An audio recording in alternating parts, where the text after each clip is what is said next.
Taoiseach, are you not really taking the people of this country for fools when you suggest that your plan to dismantle the triple lock is not a full attack on Ireland's neutrality? Because whenever you may attempt to justify this move that you're planning on the triple lock, you refer to Russia. And of course, we all condemn Russia's attack on Ukraine as indefensible occupation and military aggression. But at the same time, you want us to move closer to a military alliance, an EU militarization project, which includes NATO, the United States, Germany, Britain, the countries that are arming a genocide in Gaza, and who continue to sustain Israel's ability to commit the most horrific crimes, and they're going on an ongoing basis, but somehow that's different. That's in a different category. You don't mention them. In fact, you're trying to drag us closer to military involvement with an EU project of militarization aligned to NATO, dominated by those powers. Dominated by powers that are willing to not just do nothing about Israel's genocide in Gaza, but who are actually arming that genocide and protecting the regime carrying it out. Why the double standards? And isn't that the evidence that you actually are getting rid of neutrality and aligning us with one camp in a very dangerous escalation of military competition across the world?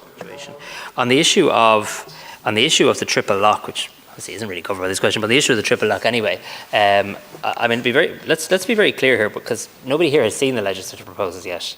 And I do think it's really important, before we start to demonise each other or put each other in ideological camps, that we actually have an opportunity to debate and consider the outcomes of the Consultative Forum on International Security Policy in June 2023. I know some people didn't wish to see that happen, others. Well, fair play to you. But there was a number of people who did contribute to a very important discussion about security and defence, and I think they deserve to be heard. And the issue of the triple lock did come up at that, and it did highlight the need to revisit triple lock requirements. As such, one of the key outcomes of the forum was the need for a new process to replace the current system underpinning the deployment of Irish troops abroad, which does effectively allow UN Security Council members to bind Ireland's hands in international engagements through the exercise of a veto, or indeed the threat of same. And again, anyone who watches the operation of the UN Security Council knows that often the threat of a veto can be enough to stymie the mandate of a peacekeeping operation. But I do want to say this: any legislative proposals we bring forward in this House will continue to require government and Dáil approval for the dispatch of Defence Force personnel to take part in peacekeeping.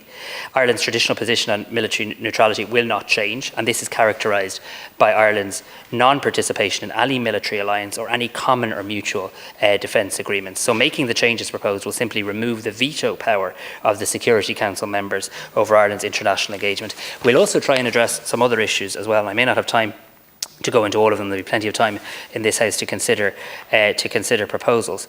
But we do need, for example, when we go to provide security support to Irish embassies abroad, it is important that we have an ability to be able to provide that support, and the deployment of military personnel overseas for this purpose was not deemed to be covered under current legislation. That's a challenge that the government faces. We all want to support, and I know we're united in this, we all want to support our diplomats and our embassies abroad.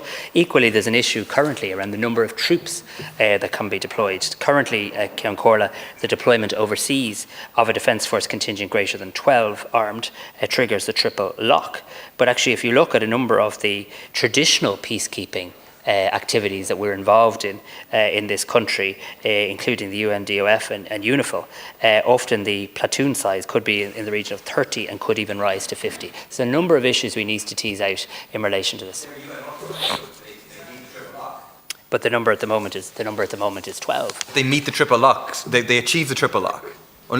Yeah, but I'm pointing out. Sorry.